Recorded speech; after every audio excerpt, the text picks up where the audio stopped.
10 taon akong nagsilbi bilang asawa, pero mas masahol pa sa katulong ang turing sa akin.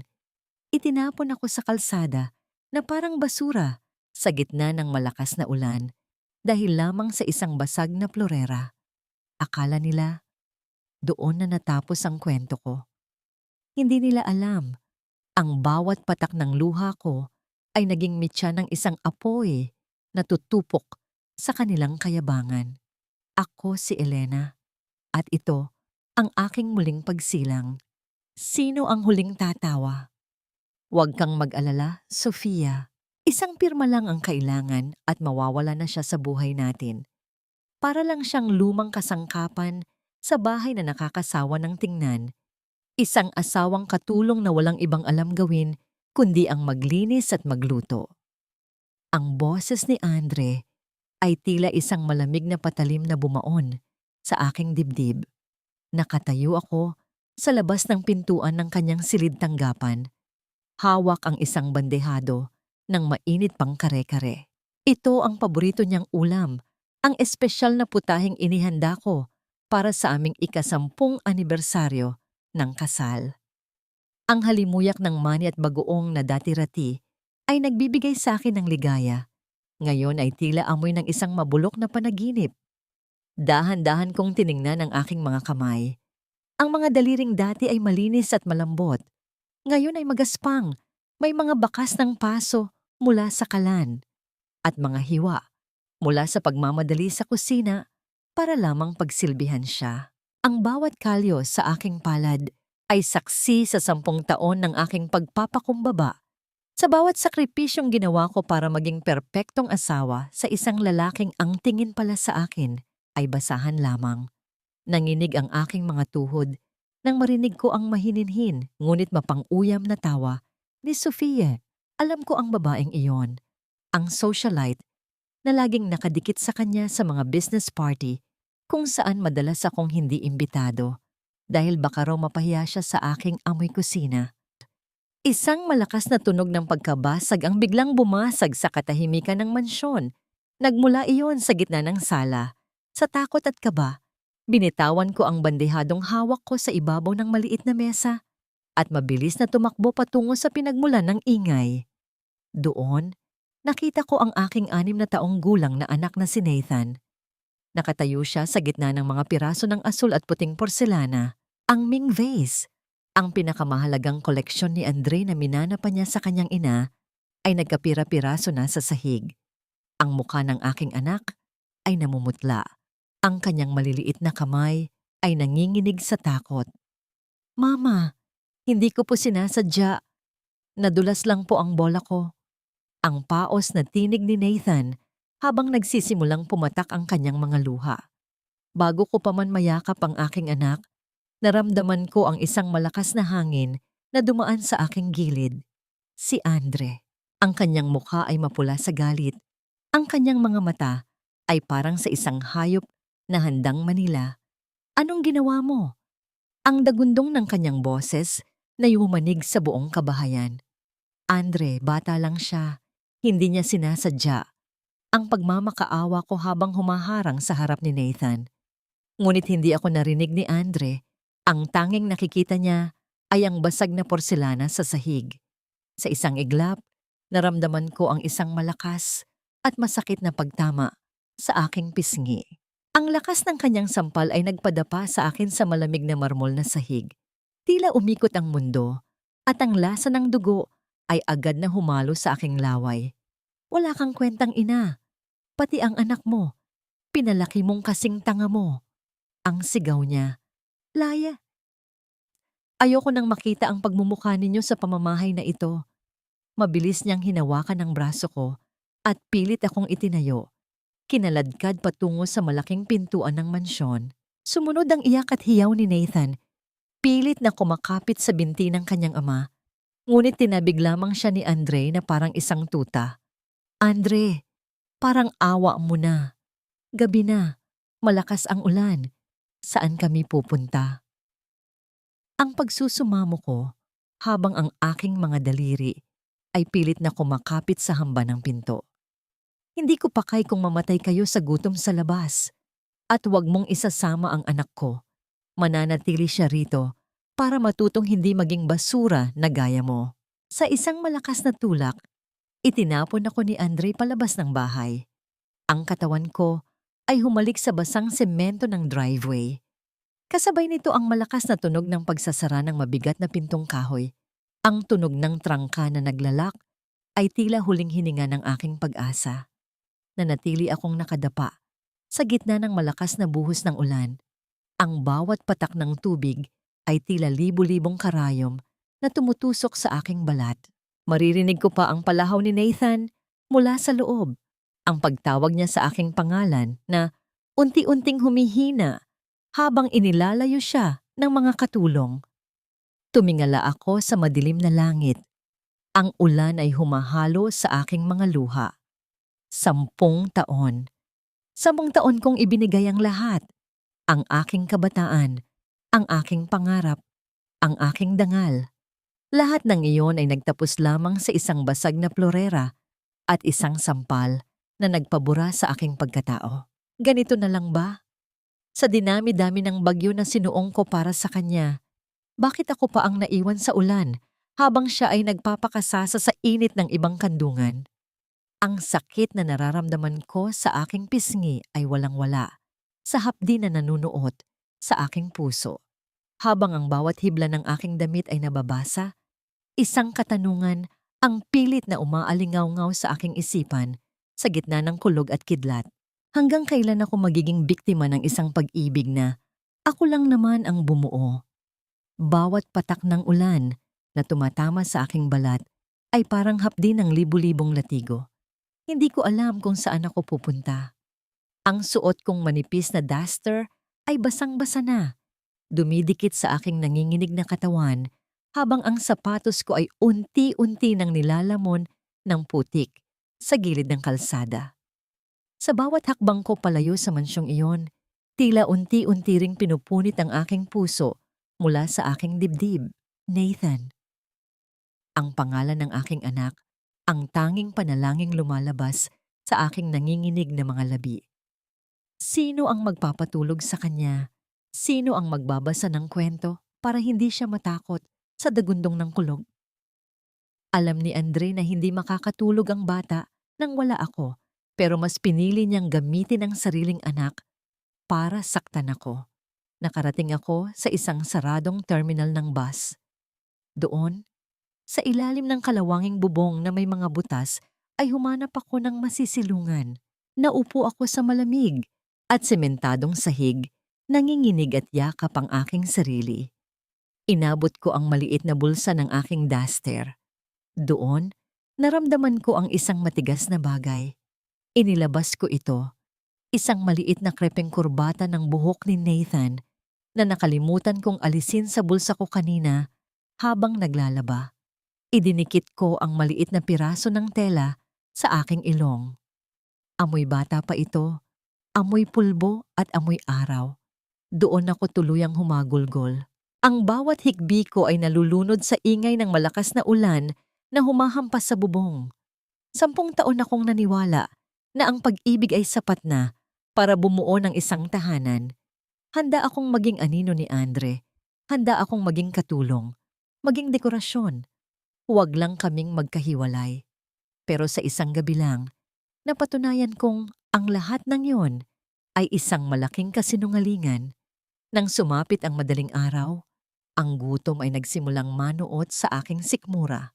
Ang hapdi nito ay tila isang apoy na tumutupok sa aking lakas. Kinuha ko ang aking pitaka na kinuha ko sa mesa bago ako itinulak ni Andre. Binuksan ko ito. 300 piso. Iyan na lang ang natitira sa aking pangalan.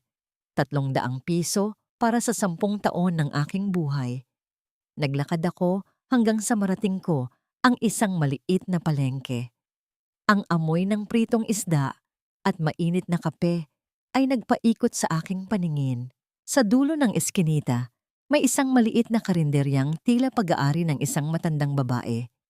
Ang karatula nito ay kupas na.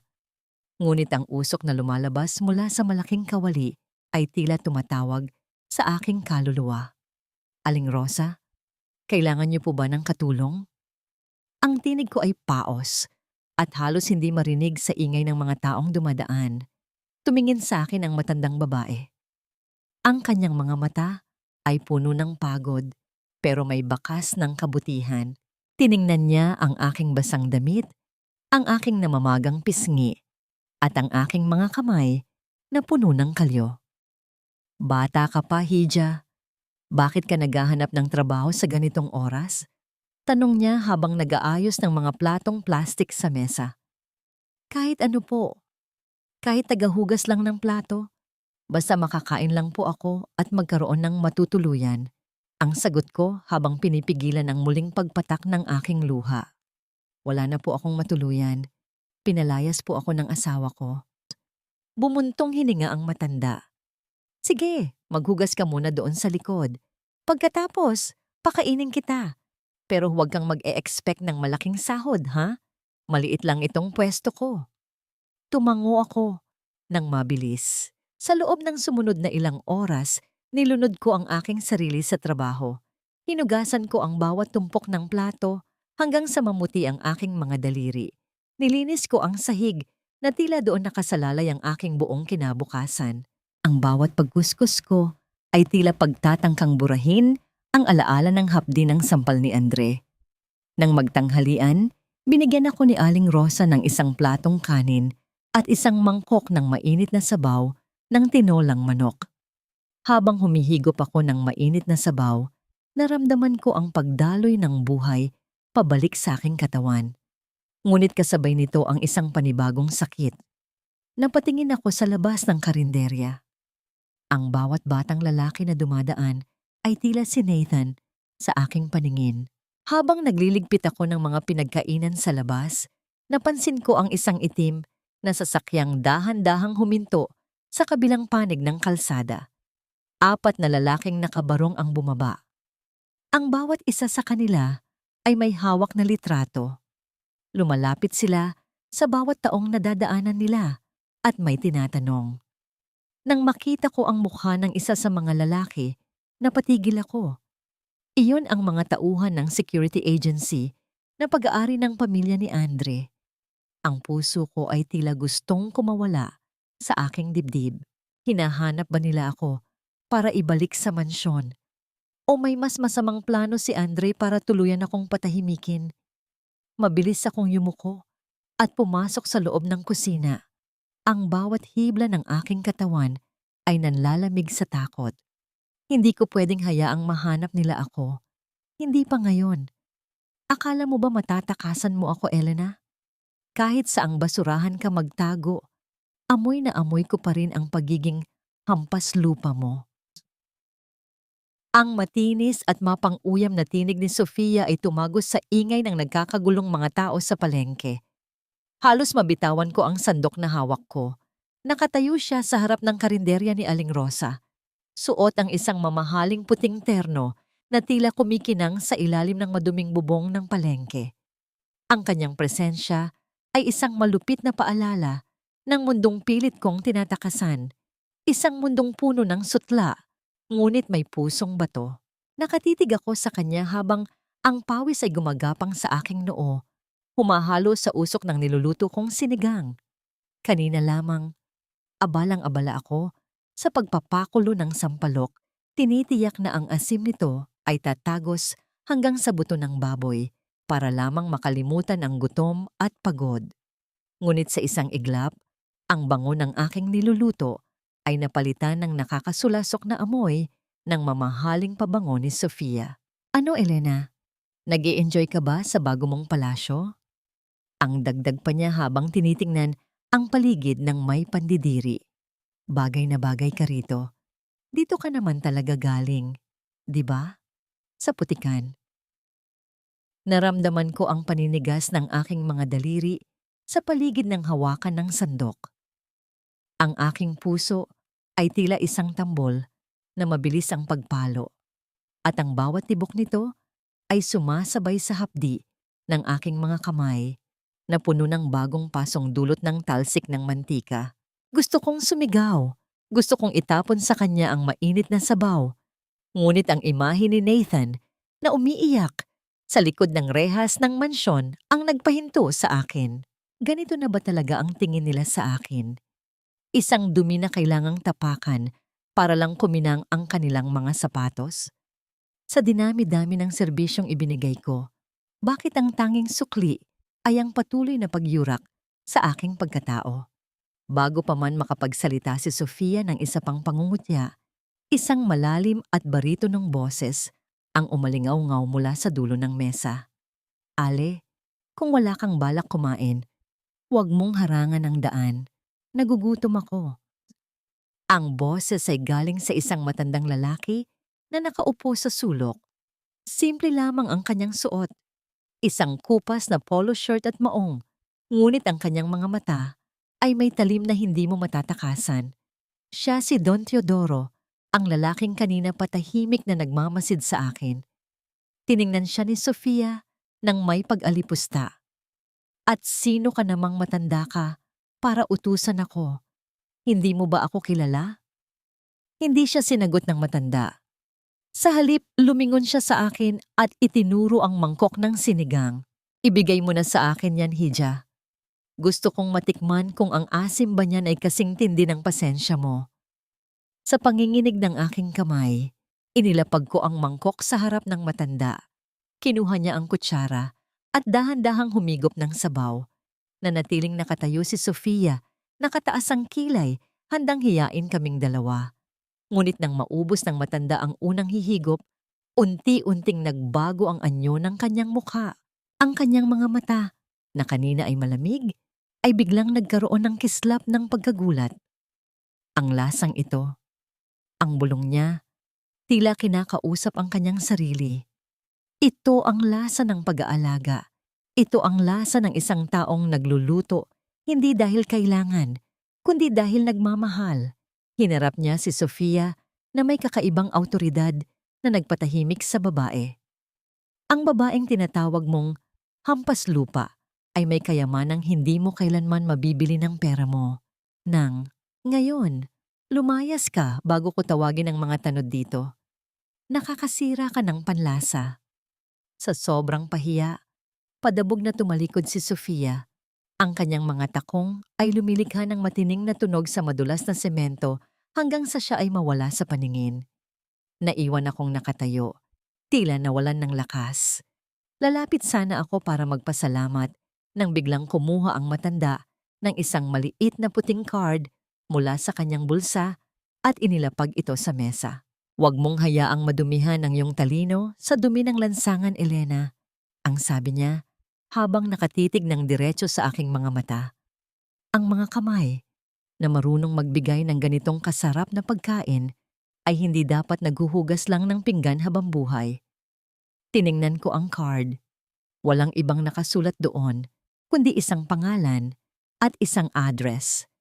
Teodoro Del Fierro, Real Estate at Investments. Nang iangat ko ang aking tingin, wala na ang matanda. Ang tanging naiwan ay ang bakanting mangkok ng sinigang at ang mabilis na pagtibok ng aking puso. Sino ang matandang ito? At bakit tila sa isang iglap, ang madilim kong mundo ay nagkaroon ng isang maliit na siwang ng liwanag? Hindi ako naghahanap ng kusinera, Elena. Naghahanap ako ng sundalo. At sa tingin ko, ang isang babaeng itinapon sa ulan pero nakatayo pa rin hanggang ngayon ay may sapat na tapang para sa digmaang ito. Ang boses ni Don Teodoro ay tila isang hatol na nagpatahimik sa ingay ng paligid. Nakatayo ako sa harap ng kanyang malaking mesa sa loob ng isang gusaling gawa sa salamin at bakal. Napatingin ako sa aking sarili sa refleksyon ng bintana.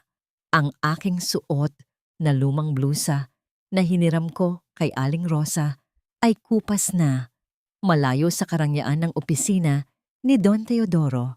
Ngunit sa likod ng pagod sa aking mga mata, may isang apoy na nagsisimulang magliyab. Ibinigay niya sa akin ang susi ng isang maliit at naluluging food stall sa gitna ng isang abalang business district. Ito ang iyong paaralan, Elena. Wala akong ibibigay sa iyong puhunan kundi ang pagkakataong ito.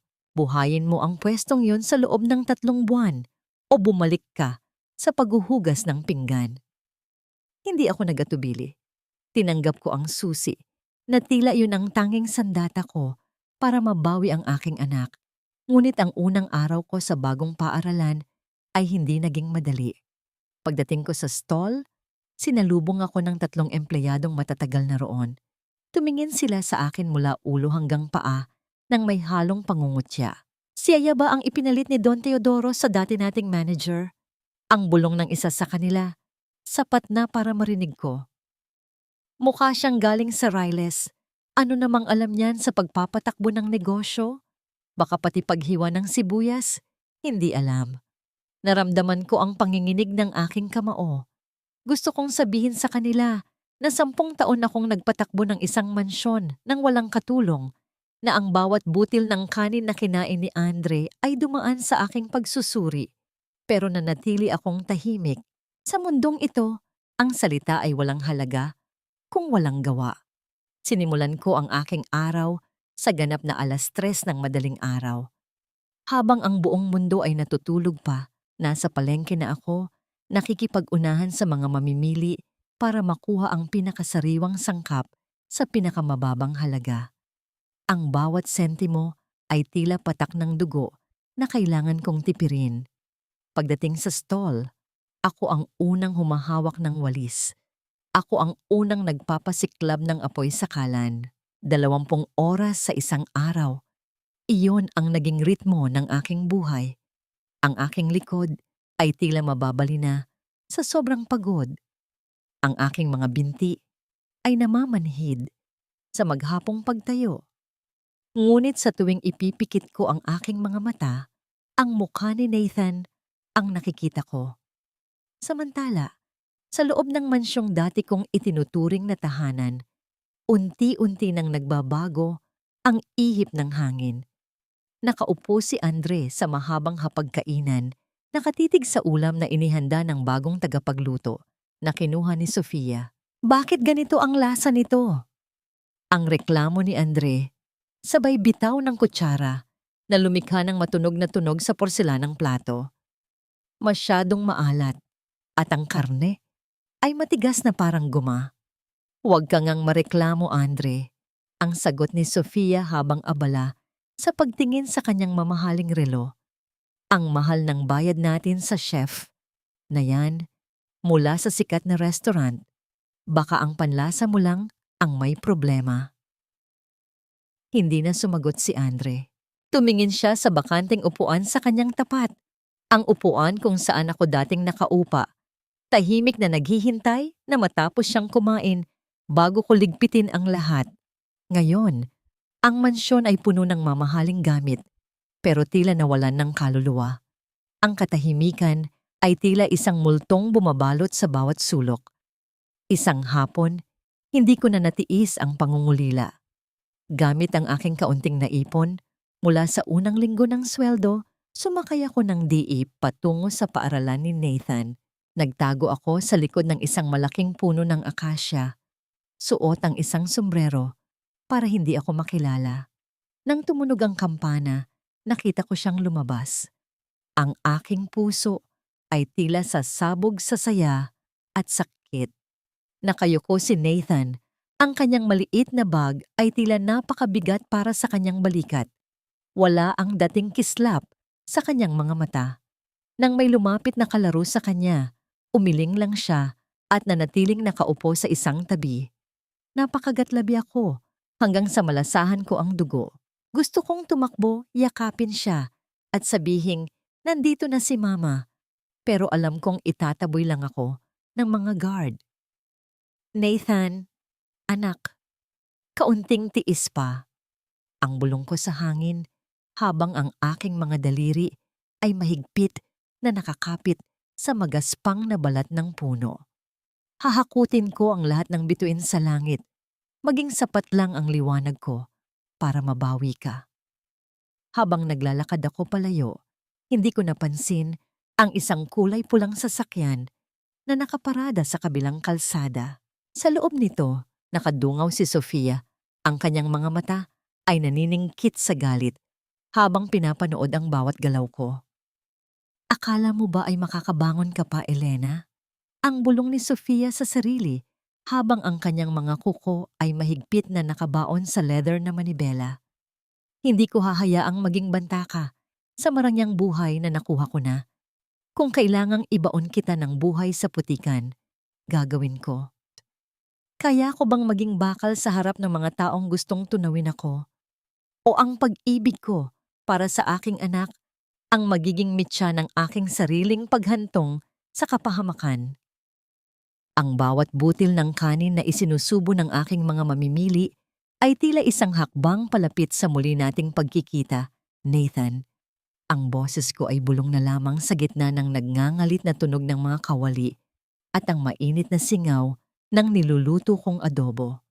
Isang buwan na ang lumipas mula nang ibigay sa akin ni Don Teodoro ang susi ng munting stall na ito. Ang dati-rati ay madilim at malungkot na pwesto ay puno na ngayon ng buhay. Ang bango ng pinakuluang toyo, suka, maraming bawang at dahon ng laurel ay tila isang magnet na humihila sa mga empleyadong pagod mula sa matatayog na gusali sa paligid. Adobo ni Elena. Iyon ang tawag nila sa aking putahe. Hindi lang ito basta pagkain, ito ang aking kaluluwa na inihain sa plato. Sa bawat paghalo ko, naalala ko ang mga hapong itinuro sa akin ng aking lola na ang sikreto ng masarap na pagkain ay hindi lamang nasa sangkap, kundi sa pasensya. Miss Elena, isa pa pong order. Grabe, pati ang buto ng manok ayaw kong itapon sa sarap. Ang masayang sigaw ng isang regular na customer na si Mark, isang batang arkitekto. Ngumiti ako ng bahagya, isang nangiting hindi naabot ang aking mga mata dahil sa pagod, ngunit may kasamang kakaibang kagaanan sa loob. Sa unang pagkakataon, sa loob ng 10 taon, ang aking pagod ay may katuturan. Hindi na ako nagluluto para sa isang lalaking hindi marunong magpasalamat. Nagluluto ako para sa aking kinabukasan. Ngunit ang liwanag ng aking munting tagumpay ay tila naging mitya para sa isang bagong unos. Sa kabilang kalsada, nakaparada ang isang pamilyar na pulang sasakyan. Sa loob nito, ang mga mata ni Sofia ay naniningkit sa galit habang pinapanood ang mahabang pila sa harap ng aking stall. Hindi maaari ito. Ang bulong ni Sofia, ang kanyang mga kuko ay mahigpit na nakabaon sa kanyang mamahaling designer bag. Isang hamak na kusinera lang siya. Paanong nagagawa niyang magningning sa gitna ng basurang ito? Hindi nagtagal. Habang abala ako sa pag-aabot ng mga order, 2 lalaking naka-uniforme ng health inspector ang biglang pumasok sa aking stall. Ang kanilang mga mukha ay seryoso at walang emosyon. "Excuse me, ikaw ba si Elena?" Ang tanong ng isa sa kanila habang naglalabas ng clipboard. "May natanggap kaming report na hindi malinis ang inyong kusina. Kailangan naming mag-inspect ngayon din." Naramdaman ko ang panlalamig ng aking mga kamay. Nakita ko ang mapanuyang sulyap ni Sofia mula sa malayo bago siya dahan-dahang nag-angat ng kanyang salamin sa mata. Alam ko na. Alam ko kung kanino galing ang report na ito. "Sige po, pasok po kayo." Ang mahinahon kong sagot, bagamat ang puso ko ay tila gustong kumawala sa aking dibdib. Hinalughog nila ang bawat sulok. Binuksan ang mga lalagyan, tiningnan ang ilalim ng mga mesa. Ang mga customer ko ay nagsimulang magbulungan. Ang ilan ay unti-unti nang umaalis dahil sa takot. Naramdaman ko ang panginginig ng aking mga labi. Ito na ba ang katapusan ng aking pinaghirapan? Ano ito? Ang sigaw ng isang inspector habang itinuturo ang isang madilim na sulok sa likod ng refrigerator. May nakita siyang isang sachet na puno ng mga ipis na tila sadyang inilagay doon. "Hindi po akin yan. Araw-araw po kaming naglilinis dito." Ang giit ko, ngunit ang boses ko ay nanginginig. "Wala kaming pakialam sa paliwanag mo. Kailangan naming ipasara ang pwestong ito." Bago pa man niya matapos ang kanyang sinasabi, isang pamilyar na boses ang umalingaw-ngaw mula sa likuran. "Wait lang, officer. Bago niyo isulat ang hatol niyo, Baka gusto niyo munang panoorin ang kuha ng kamera na ipinalagay ko rito kahapon lang. Si Don Teodoro. Nakatayo siya sa labas ng stall, may hawak na tablet. Sa screen, malinaw na nakita ang isang lalaking naka-jacket na pumasok kagabi at sadyang naglagay ng sachet ng mga ipis sa sulok na yon. Ang lalaking iyon ay ang mismong driver ni Sofia. Namutla ang mga inspektor. Ang kapaligiran ay binalot ng isang mabigat na katahimikan. Tila pati ang hangin ay tumigil sa pagdaloy. Agad silang humingi ng paumanhin at mabilis na lumisan. Tila mga asong bahag ang buntot. Nakahinga ako ng malalim.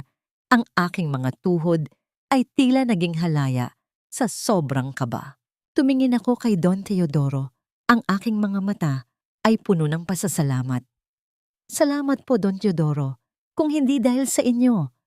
Huwag sa akin, Elena. Ang putol niya sa aking sinasabi. Nagpasalamat ka ba sa sarili mo? Kung hindi mo pinanatiling malinis ang lugar na ito, kahit anong kamera ang ilagay ko, hindi ka maililigtas ng katotohanan. Nang hapong iyon, matapos ang lahat ng gulo, kinuha ko ang aking kinita sa buong araw. Sa halip na itabi ang lahat, dumaan ako sa isang maliit na tindahan ng mga gamit pang eskwela. Bumili ako ng isang magandang set ng mga lapis at isang makulay na sketchbook. Hindi ko ito maibibigay ng personal kay Nathan, kaya ipinadala ko ito sa pamamagitan ng isang courier nang walang pangalan, tanging isang maliit na sulat na may nakasulat na, "Para sa pinakamagaling kong pintor, kumain ka ng mabuti, anak." Habang naglalakad ako pauwi, naramdaman ko ang isang kakaibang lakas. Hindi na ako ang Elenang tatanggap lang ng sampal at mananatiling nakadapa. Samantala, sa opisina ni Andre, ang katahimikan ay bumasag ng isang malakas na tunog ng pagbagsak ng telepono. Ano? Anong ibig mong sabihin na binawi nila ang investment? Ang sigaw ni Andre sa kanyang secretary. Iyon ang pinakamalaking kliyente natin ngayong taon. Sir, ang sabi po nila, nakahanap daw po sila ng mas matatag na kumpanya. Ang kumpanya po ni Don Teodoro del Fierro. Napaupo si Andre. Ang kanyang mukha ay nawalan ng kulay. Hindi niya alam na ang babaeng itinapon niya sa ulan ay unti-unti nang nagiging bahagi ng kapangyarihang gigiba sa kanyang mundo. Sapat na ba ang isang sketchbook para iparamdam sa aking anak na hindi ko siya iniwan? O ang mga aninong pilit na humahabol sa akin ay mas mabilis kaysa sa aking pagtakas? Ang laki ng bahay na ito, pero tila ba ito ay isang libingan na napapalamutian lamang ng ginto. Naupo si Andre sa dulo ng mahabang mesa. Ang kanyang mga mata ay nakatitig sa malamig na pinggan sa kanyang harapan. Ang katahimikan sa loob ng mansyon ay tila isang mabigat na kumot na dahan-dahang sumasakal sa kanya. Naririnig niya ang marahang paghampas ng mga sanga ng puno sa bintana. Ngunit wala ang pamilyar na tunog ng pag-ihip sa mainit na sabaw o ang malambing na pagtatanong kung kumusta ang kanyang araw. 10 taon niyang inakala na ang mga gawaing iyon ay nakakairita, na ang presensya ko ay isang pabigat. Ngunit ngayon, sa bawat subo niya ng pagkaing binili lamang sa labas, tila may mapait na lasang hindi niya maipaliwanag. Bakit hindi pa bumababa si Nathan para kumain? Ang tanong ni Andre sa katulong na si Maria. Ang boses niya ay basag at puno ng pagod. Sir, hindi po lumalabas ng kwarto ang bata. Simula po noong dumating ang sketchbook na galing sa kung saan, doon lang siya nakatitig. Ayaw po niyang kumain kahit pilitin ko. Ang sagot ni Maria habang nakayuko. Napaigting ang panga ni Andre. Tumayo siya at dahan-dahang umakyat sa pasilyo. Ang bawat hakbang niya sa makapal na alpombra ay tila walang tunog, ngunit ang bawat tibok ng kanyang puso ay tila isang babala. Pagdaan niya sa silid nila ni Sofia, narinig niya ang mahinang boses nito mula sa loob. Ang pinto ay may maliit na siwang, sapat na para makita niya ang kanyang asawa na abala sa pakikipag-usap sa telepono. Huwag kang mainip, Marco. Konti na lang at maililipat ko na ang lahat ng shares sa pangalan ko. Masyadong abala si Andre sa pagkalugi ng mga proyekto niya para mapansin ang mga pinapapirmahan ko sa kanya. Ang malanding tawa ni Sofia na tila isang lason na dahan-dahang kumakalat sa hangin.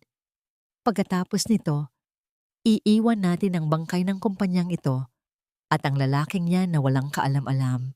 Nanigas si Andre sa kanyang kinatatayuan. Ang mga kamay niya, na dati ay mabilis tumama sa aking pisngi, ngayon ay nanginginig sa takot at galit. Ang babaeng pinili niya, ang babaeng ipinalit niya sa 10 taon ng aking katapatan, ay ang mismong anay na umuubos sa kanyang pundasyon. Nagpatuloy siya sa paglalakad hanggang sa makarating sa kwarto ni Nathan. Marahan niyang itinulak ang pinto.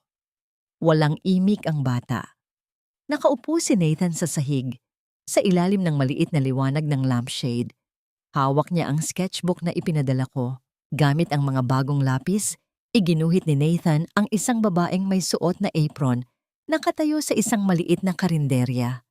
Sa ilalim ng guhit, may nakasulat na mga salitang tila isang saksak sa konsensya ni Andre. "Mama, gutom na po ako sa yakap mo." "Nathan!" ang tawag ni Andre, ngunit hindi lumingon ang bata. "Dito na lang ba tayo palagi, Papa? Bakit ang dilim-dilim na ng bahay natin simula nung wala si Mama?" Ang tanong ng bata. Ang boses ay puno ng pait na hindi dapat nararamdaman ng isang 6 na taong gulang. Hindi nakasagot si Andre.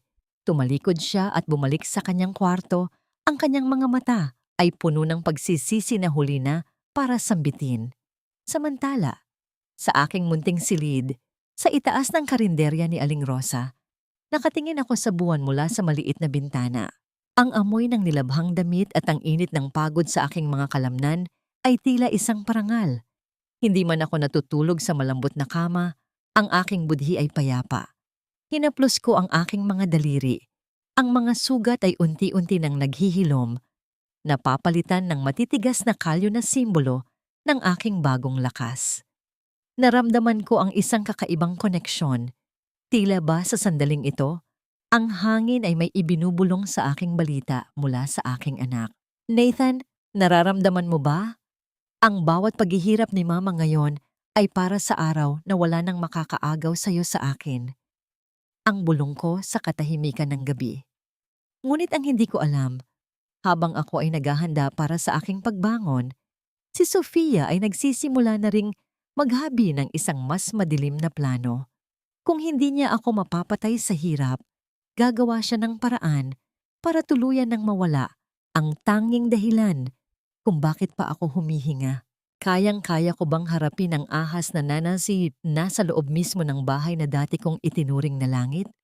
O ang muling pagtatagpo namin ni Andre ay magiging isang madugong simula ng isang digmaang hindi ko inaasahan?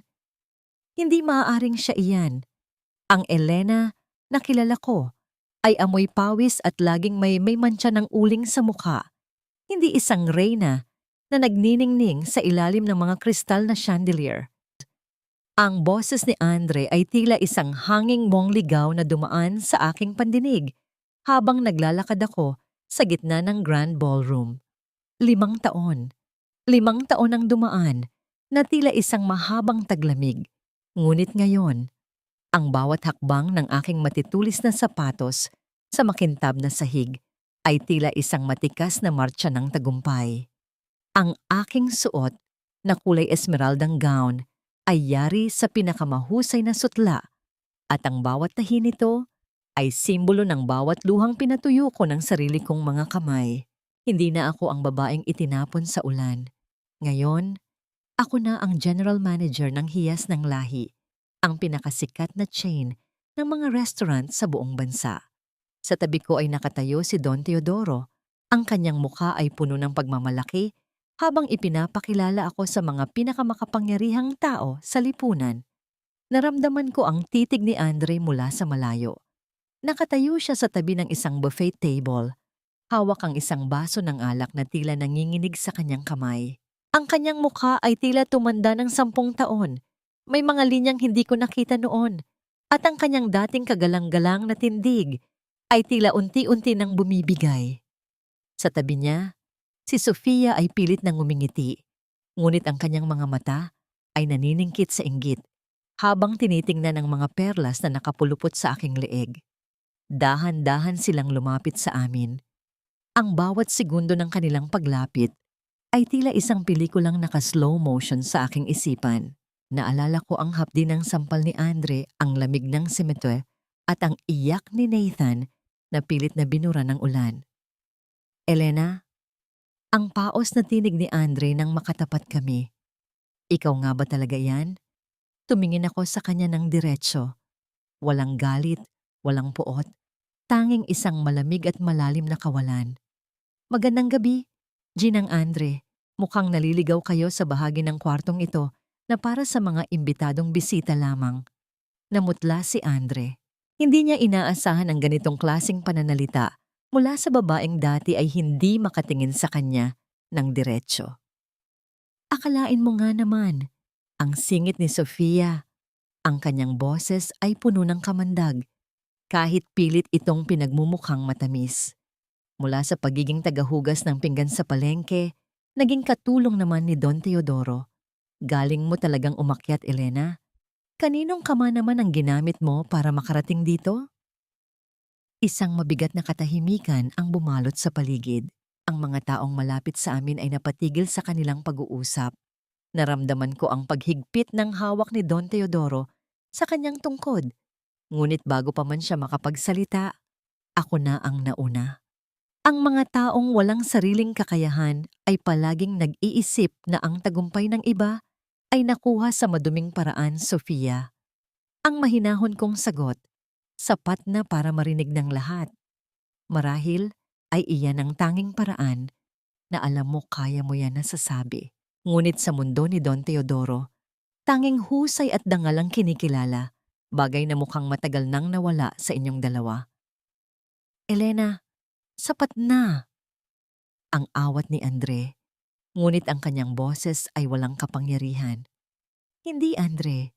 Ngayon mo lang maririnig ang sapat, ang sabi ni Don Teodoro sa isang boses na tila kulog. Ang babaeng hinahamak ninyo ay ang aking kanang kamay at sa oras na ito, ang kumpanya ninyo ay nakadepende sa desisyon niya kung itutuloy pa ang ating partnership. Kung ako sa inyo, matututo akong yumuko sa harap ng reynang tinapon niyo sa basura. Sa sobrang pahiya, tila gustong lamunin ng lupa si Sofia. Hinila niya ang braso ni Andre palayo. Ngunit bago sila tuluyang makaalis, lumapit sa akin ang aking assistant na si Sarah. Ang kanyang mukha ay puno ng pag-aalala. Ma'am Elena, may tumawag po mula sa ospital. Ang bulong niya na tila isang kidlat na tumama sa aking puso. Si Nathan po. Dinala siya sa emergency room. Seryoso po ang lagay niya. Ang baso ng champagne na hawak ko ay tila gustong madulas mula sa aking mga daliri. Ang liwanag ng ballroom ay biglang nagdilim sa aking paningin. Ang tagumpay, ang ginto, ang lahat ng parangal na nakuha ko sa loob ng 5 taon ay tila nawalan ng saysay sa isang iglap. Lumingon ako sa direksyon ni na Andre at Sofia na kasalukuyang naglalakad palabas. Alam ba nila? O ito na naman ba ay isa sa mga laro ni Sofia para ilayo sa akin ang aking anak? Sa gitna ng karangyaan, muli kong naramdaman ang lamig ng ulan sa aking balat. Ang tanong ay hindi na kung paano ako magtatagumpay, kundi kung may aabutan pa ba akong anak na yayakapin pagkatapos ng lahat ng ito. Bakit sa tuwing nakakamit ko ang rurok ng aking pangarap, palaging may kailangang kapalit na piraso ng aking kaluluwa? Huwag mong sirain ang gabi ko dahil lang sa lagnat ng batang yan, Andre. Mas mahalaga ang reputasyon natin sa harap ng mga investors kaysa sa pagpunta sa ospital. Ang tinig ni Sofia ay pumailan lang sa pasilyo ng emergency room, malamig at walang pakialam. Nakatayo ako, ilang metro lang ang layo, nararamdaman ang bawat pintig ng ugat sa aking sentido. Ang suot kong esmeraldang gown na kanina lang ay simbolo ng aking tagumpay, ngayon ay tila isang mabigat na pasanin na sumasakal sa aking paghinga. Narito ako, ang ina na 5 taong nagpakapudpod ng mga daliri para lamang magkaroon ng karapatang tumayo sa harap ng aking anak, habang ang babaeng ito, na dapat ay nag-aalaga sa kanya, ay itinuturing siyang isang istorbo sa negosyo. Tumingin ako sa loob ng glass window ng silid. Doon, sa ilalim ng mapusyaw na ilaw ng ospital, nakita ko si Nathan. Ang aking munting anghel ay tila isang anino na lamang ng batang iniwan ko. Ang kanyang mga pisngi ay malalim na ang hukay, ang kanyang balat ay maputla, at halos kasing kulay ng puting kumot na bumabalot sa kanya. May mga tubo na nakakabit sa kanyang maliit na braso, at ang mahina, ngunit paulit-ulit na tunog ng heart monitor ay tila bawat saksak sa aking puso. Sa bawat segundong lumilipas, ang galit na kanina pa namumuo sa loob ko ay sumabog na parang bulkan. Humakbang ako palapit, at bago pa man makapagsalita muli si Sofia, naramdaman ko ang pag-angat ng aking kamay. Isang malakas at maugong na sampal ang dumapos sa pisngi ni Sofia. Ang lakas ng impact ay nagpatumba sa kanya sa upuan ng ospital. Ang katahimikan sa pasilyo ay tila naging kasing bigat ng tingga. Wala kang karapatang tawaging batang yan ang anak ko. Ang boses ko ay mababa, ngunit puno ng panganib, tila isang kulog bago ang malakas na unos. Sa loob ng 5 taon, pinabayaan mo siya. Pinanood mo siyang manghina habang inuubos mo ang pera ng asawa mo. At ngayon, habang nakikipaglaban siya para sa buhay niya, ang kontrata pa rin ang iniisip mo? Elena, anong ginagawa mo rito? Ang gulantang na tanong ni Andre, ang kanyang mukha ay puno ng takot at pagkalito. Private hospital ito, paano ka? Binili ko ang ospital na ito, Andre. Ang putol ko sa kanya. Ang aking mga mata ay nakatitig sa kanya nang may matinding pagkamuhi. Ang bawat gamot na dumadaloy sa katawan ng anak ko ngayon, ako ang nagbayad.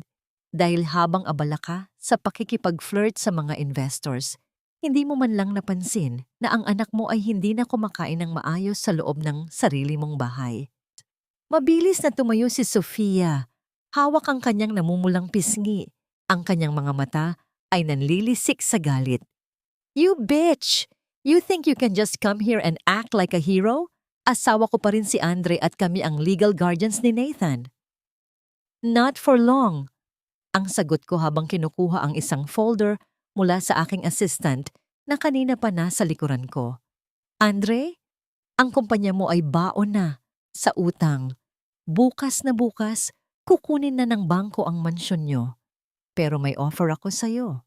Pirahan mo ang papers na ito, ang absolute transfer of custody ni Nathan sa akin, at babayaran ko ang lahat ng utang mo. Ibibigay ko sa iyo ang pagkakataong magsimula muli. Malayo rito. Nanginginig ang mga kamay ni Andre habang tinitingnan ang mga dokumento. Tumingin siya kay Sofia, pagkatapos ay sa akin, at huli ay sa kanyang anak na nakaratay sa loob. Pati ba naman ang anak mo? Ibebenta mo sa akin, Andre? Ang tanong ko, ang boses ko ay basag na sa sakit. Ganyan na ba kababa ang halaga namin sa'yo? Naramdaman ko ang panlalamig ng aking mga daliri. Ang bawat segundo ng katahimikan ni Andre ay tila 1,000,000 taon ng pagdurusa. Sa loob ng silid, ang tunog ng heart monitor ay biglang bumilis. Ang ritmo nito ay naging magulo at nakakatakot. Tila isang babala na nauubusan na kami ng oras. Sa dinami-dami ng sakripisyong ginawa ko para marating ang tuktok na ito.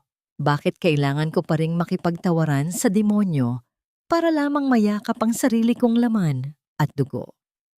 Ang bawat pader na itinayo mo, gamit ang kasinungalingan ay guguho na, Andre. At sa pagkakataong ito, wala nang magsasakripisyo para saluhin ka. Ang tinig ko ay matatag, walang bakas ng pag-aalinlangan habang nakatayo ako sa gitna ng marangyang opisina ni Andre. Ngunit ang karangyaang ito ay isa na lamang balat kayo. Ang bawat mamahaling painting sa dingding ay mayroon ng pulang tatak mula sa bangko, at ang bawat piraso ng muebles ay nakatakda ng hatakin. 5 taon ang nakalipas, itinapon ako ni Andre sa kalsada na parang basura. Ngayon, ang gulong ng tadhana ay bumalik na sa kanyang pinagmulan. Sa tapat ko, si Andre ay nakaupo. Nakasubsob ang mukha sa kanyang mga kamay. Ang kanyang balikat ay yumanig sa bawat mabigat na buntong hininga. Sa kabilang sulok naman, si Sofia ay abalang-abala sa paglalagay ng kanyang mga alahas sa loob ng isang bag. Ang kanyang mga mata ay ligasut at tila isang hayop na naghahanap ng matatakasan. Anong ibig mong sabihin, Elena? Ang paos na tanong ni Andre habang iniaangat ang kanyang mukha. Paano mo nakuha ang lahat ng utang ko? Simple lang, Andre. Ang sagot ko habang dahan-dahang lumalakad paikot sa kanyang mesa, ang tunog ng aking mga hakbang ay tila isang babala sa gitna ng nakakabinging katahimikan. Habang abala ka sa pagpapaniwala sa mga matatamis na salita ni Sofia, abala naman ako sa pagbili ng bawat obligasyon mo sa bangko. Hindi mo ba napansin, ang taong pinagkakatiwalaan mong humawak ng iyong shares ay matagal nang nakikipagnegosasyon sa akin? Sofia! Ang tawag ni Andre sa kanyang asawa, ang boses ay puno ng pag-asa na sana ay mali ang naririnig niya. Ngunit si Sofia ay hindi man lang lumingon. Ang tanging naririnig sa silid ay ang marahas na paghila ng zipper ng kanyang bag. Don't look at me like that, Andre. Sabi ko naman sa'yo, business is business. Hindi ako tanga para sumama sa'yo sa ilalim ng tulay. Pati ba naman ikaw? Ang bulong ni Andre, ang kanyang mga mata ay puno ng pait. Ibinigay ko ang lahat sa'yo. Itinapon ko ang asawa ko at ang buhay ko para sa'yo. At iyon ang pinakamalaking pagkakamali mo. Ang singit ko, ang boses ko, ay kasing lamig ng yelo. Itinapon mo ang taong tunay na nagmamahal sa'yo para sa isang aninong kumikinang lang dahil sa pera mo. Ngayon na wala na ang ginto, asahan mong mawawala na rin ang anino. Dahan-dahang tumayo si Sofia, isinakbit ang kanyang bag at tumingin sa akin nang may halong takot at paghanga. Nanalo ka na, Elena. I'm leaving. Wala na akong mapapala sa lalaking ito. Nang lumabas si Sofia at isara ang pinto, ang tunog ng pagsasara nito ay tila isang hatol ng kamatayan para sa dangal ni Andre. Nanatili siyang nakatulala sa kawalan. Ang mansyon na dati ay puno ng yabang ay tila naging isang malaking kulungan ng pagsisisi. Ito na ba ang gusto mo, Elena? Ang tanong niya. Ang kanyang mga mata ay nagsisimulang mangilid ang luha. Ang makita akong gumagapang sa lupa? Hindi, Andre. Ang tugon ko habang inilalapag ang huling dokumento sa harap niya. Hindi ako ang gumawa nito sa'yo. Ikaw ang gumawa nito sa sarili mo noong gabing itinapon mo kami ni Nathan sa ulan. Ngayon, mararamdaman mo ang lamig na naramdaman ko. Mararamdaman mo ang gutom na naranasan ko. Ang pagkakaiba lang, ako ay bumangon dahil sa pag-ibig para sa anak ko. Ikaw, wala kang paghuhugutan ng lakas dahil wala kang tinira para sa iyong sarili. Kinuha ni Andre ang ballpen. Ang kanyang mga kamay ay nanginginig ng labis. Tila bawat letra ng kanyang pangalan ay isang bigat na hindi niya kayang dalhin.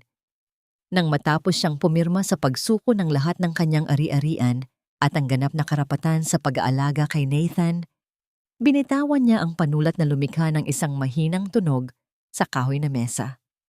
Wala na akong kahit ano, Elena. Ang hikbi niya na sa wakas ay kumawala na. Saan ako pupunta? Tiningnan ko siya sa huling pagkakataon. Walang tuwa sa aking puso, tanging isang malalim na paglaya. Hindi ko alam, Andre, pero gaya ng sabi mo sa akin noon, hindi ko pakay kung mamatay ka sa gutom sa labas. Lumabas ako ng opisina, ang bawat hakbang ko ay tila mas magaan kaysa sa nakaraan.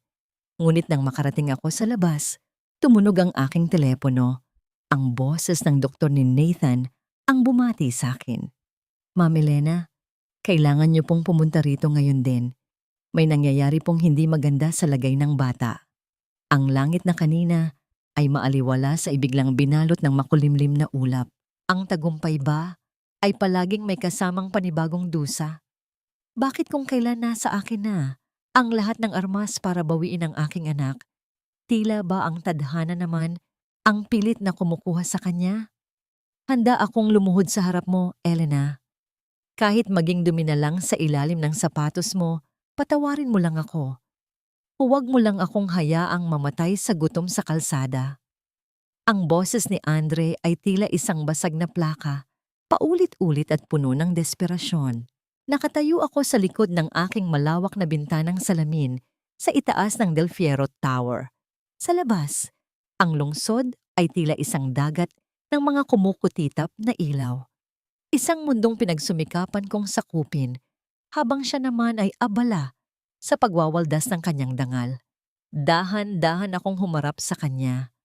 Naroon siya, nakaluhod sa gitna ng aking mamahaling alpombra. Ang kanyang suot na polo ay may mga mantsa ng dumi. Ang kanyang buhok ay magulo, at ang amoy ng alak at pawis ay humahalo sa bango ng mga sariwang bulaklak sa aking mesa. Ang lalaking dati ay tinitingala ko bilang aking langit. Ngayon ay tila isang basang-basahan na nakasaboy sa aking paanan. Tumayo ka, Andre. Ang boses ko ay mahinahon, walang galit, ngunit may bigat na tila isang hatol mula sa langit. Ang pagluhod ay para sa mga taong may pagsisisi. Ang ginagawa mo ay hindi pagsisisi, kundi takot. Takot na harapin ang mundong ikaw mismo ang gumawa para sa iyong sarili. Elena, 10 taon tayong nagsama. Hindi mo ba maaalala ang kahit anong maganda sa atin? Ang tanong niya, ang kanyang mga mata ay puno ng luha habang pilit na inaabot ang laylayan ng aking damit. Umatras ako ng bahagya. Iniiwasan ng kanyang haplos na tila ba ito ay isang nakakahawang sakit. 10 taon, Andre.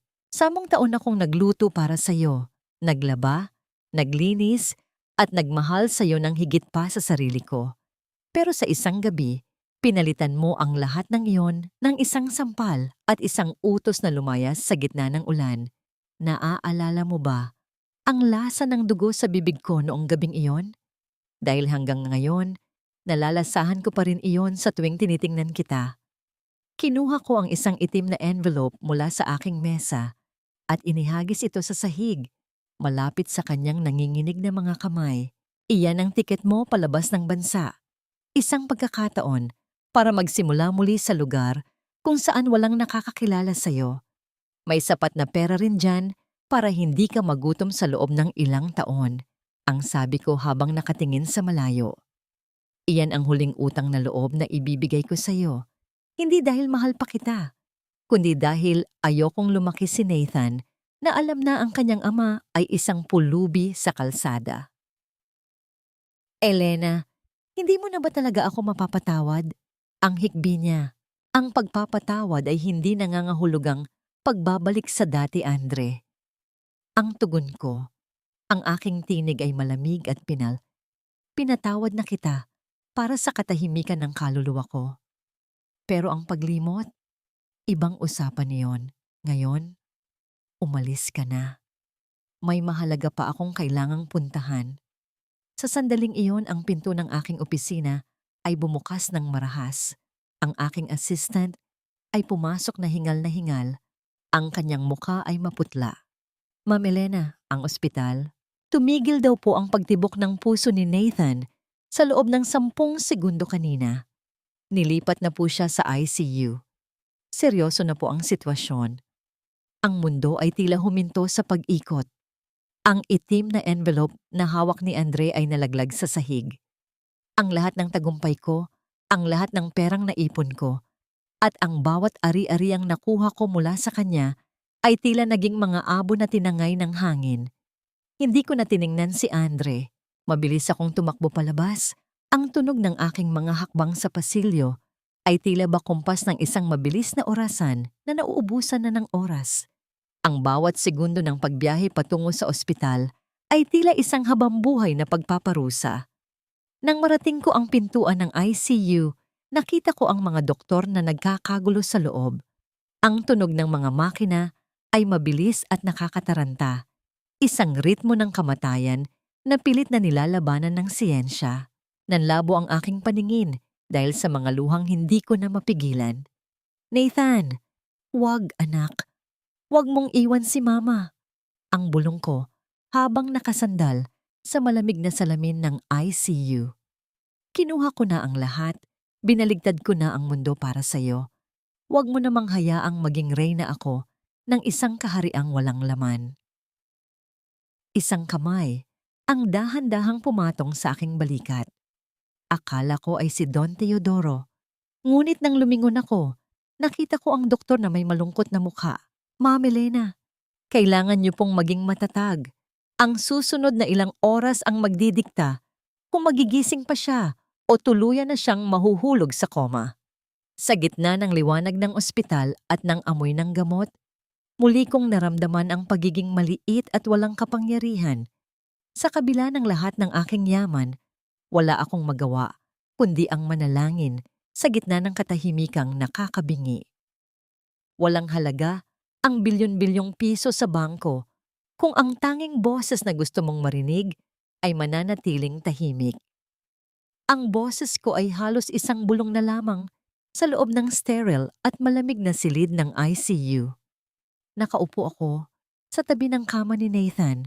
Mahigpit na hawak ang kanyang maliit na kamay na tila ba kung bibitaw ako ay tuluyan na siyang lulutang palayo sa akin. Ang bawat mahina ngunit regular na tunog ng monitor ay tila isang mabagal na orasan na nagbibilang ng bawat sandali ng aking paghihirap. Tumingin ako sa paligid. Ang kwartong ito ay puno ng pinakamamahal na kagamitang medikal na nabibili ng pera. Ang pinakamahusay na mga doktor ay nasa labas lamang ng pinto, handang kumilos sa isang iglap. Pero sa gitna ng lahat ng kapangyarihang ito, nararamdaman ko ang aking kawalan ng saysay. Mas gugustuhin ko pang bumalik sa paghuhugas ng pinggan sa mainit na karinderya ni Aling Rosa. Basta't makita ko lang na bumukas ang mga mata ng aking anak. Nathan, anak, gising na. Ang pakiusap ko habang idinidikit ang kanyang kamay sa aking pisngi. Nakaluto na si mama ng paborito mong sopas. Inayos ko na rin ang kwarto mo.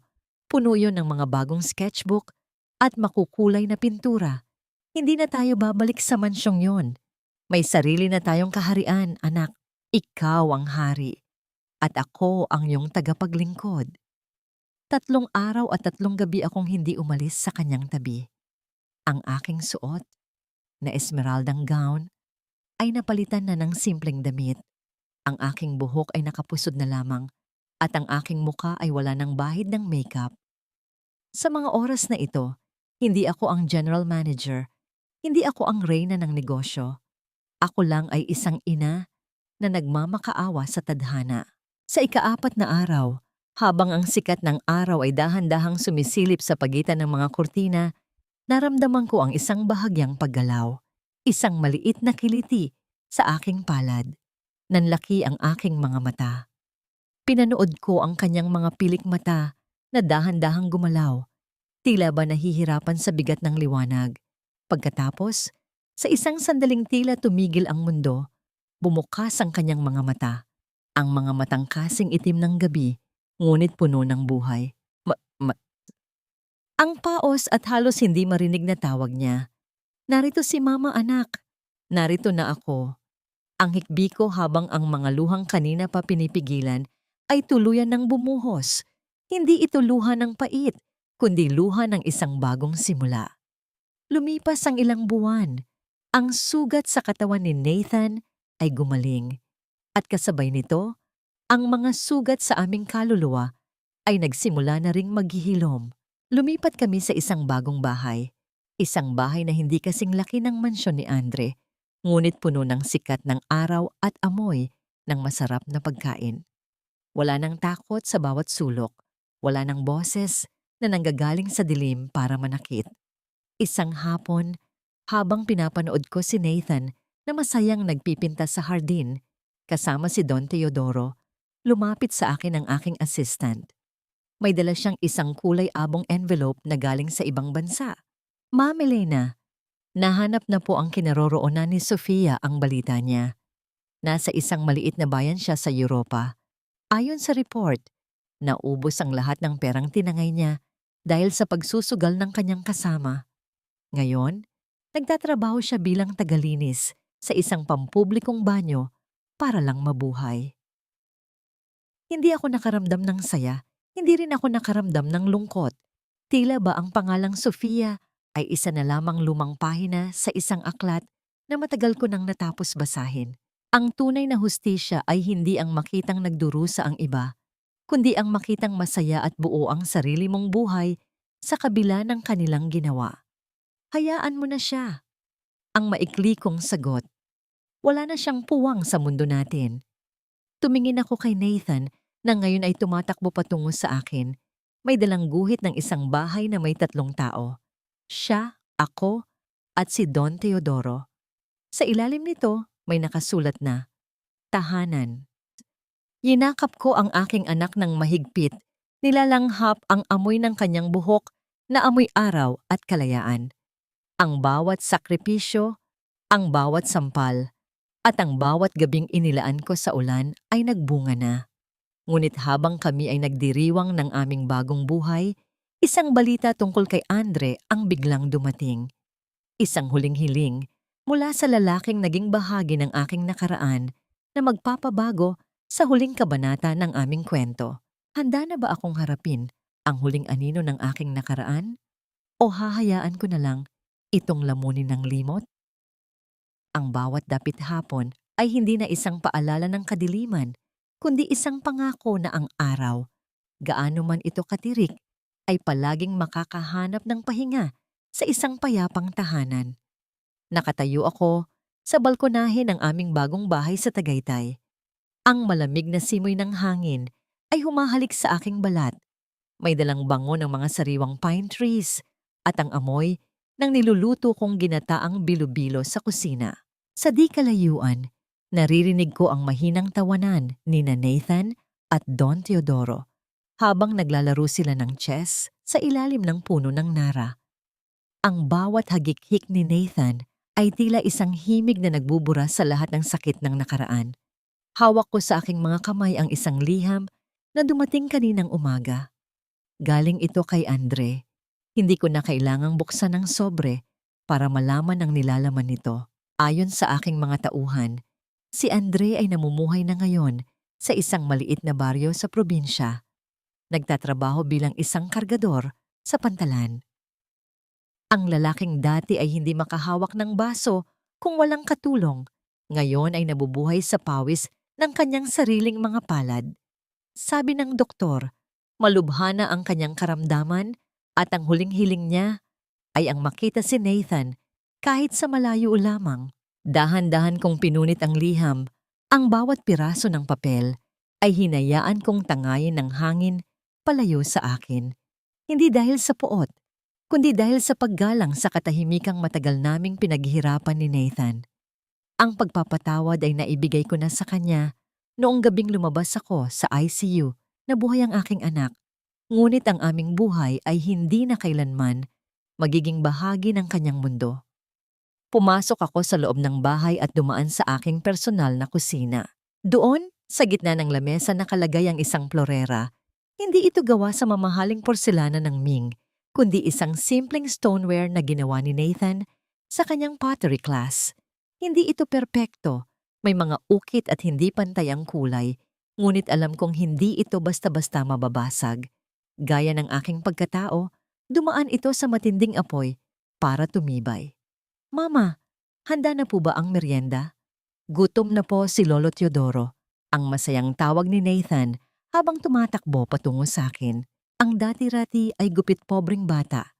Ngayon ay isang matangkad at malusog na binatilyo. May ningning sa mga mata na hindi na kayang itago ng anumang anino. Oo, anak, handa na. Ang sagot ko habang hinahaplos ang kanyang buhok. Tiningnan ko si Don Teodoro na dahan-dahang naglalakad papasok. Ang kanyang tungkod ay lumilikha ng isang regular na tunog sa kahoy na sahig. Ngumiti siya sa akin. Isang ngamngiting nagsasabing, Nahanap na namin ang aming destinasyon. Ang Del Fierro Empire ay patuloy na lumalago. At ang aking pundasyon para sa mga kababaihang biktima ng pang-aabuso ay nakapagpabago na ng libu-libong buhay. Hindi ko na kailangan ng isang hari para tawaging reyna ang aking sarili. Ang aking kaharian ay binuo ko mula sa mga basag na pangarap, niluto sa apoy ng pagtitiis, at pinatibay ng wagas na pag-ibig para sa aking anak. Sa huling pagkakataon, tiningnan ko ang aking mga kamay. Wala na ang mga sugat, wala na ang panginginig. Ang mga kamay na ito, na dati ay itinapon sa ulan, ay siya ring mga kamay na nagtayo ng isang buhay na punong-puno ng liwanag. Tapos na ang bulyaw, tapos na ang sampal. Ang tanging naririnig ko na lamang ngayon ay ang tibok ng aking puso na payapa. Malaya at sa wakas ay buo na.